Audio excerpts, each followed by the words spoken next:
අම්මා ආවේ නෑනේ. නෑ. ඇයි ආවේ නැද්ද? අම්මා වැළුණා. ඉතින් ඔයාලට අම්මව මිස්ද ගොඩක්?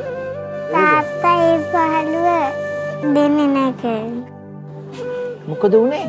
බයිපාස් එක කර ඉන්නකොට සිහිය ගන්න බැරි වුණා. ඒතකොට දැන් මෙයා මෙහෙ එක්කම කලින් ආපු පාර අම්මා හිටියද? එතකොට අම්මත් එක්ක තමයි ආවේ. ඒ කියන්නේ අම්මා ආසාවෙන් හිටියද ඔයා පොඩි වැඩ වෙනවට? අපි ඉතින් ඒ අඩුව දැනෙන්නේ නැති වෙන අපි තුන්දෙනාම ඉතින් සමහරලාට රැයට අඬනවා තුන්දෙනාම එකට. හැබැයි ඉතින් සන්තෝෂයෙන් මං ඊටු ටික අරන් යනවා මේගොල්ලොත් එක්ක. ඒ වචනේ අහන්න ලැබෙන එක හරි වාසනාවක් මල්ලි. අම්මා කෙනෙක් නැතුව දුවෙක්ව හදනවා කියන්නේ ඒක මට නම් හිතා ගන්නවත් බෑ. ඔයගොල්ලෝ වගේ තාත්තලා තව ගොඩාක් ඇති. ඒක සබා ධර්මයේ බලාපොරොත්තු වෙච්ච දෙයක් ඉතින්. අපි හිතනේවත් අපි ප්ලෑන් කරනේවත් නැත්තම් එහෙම නෙමෙයි මේක තමයි ජීවිතේ. අපි කොහෙද ඇත්තේ? දීලා. දිව්‍ය ලෝකේ.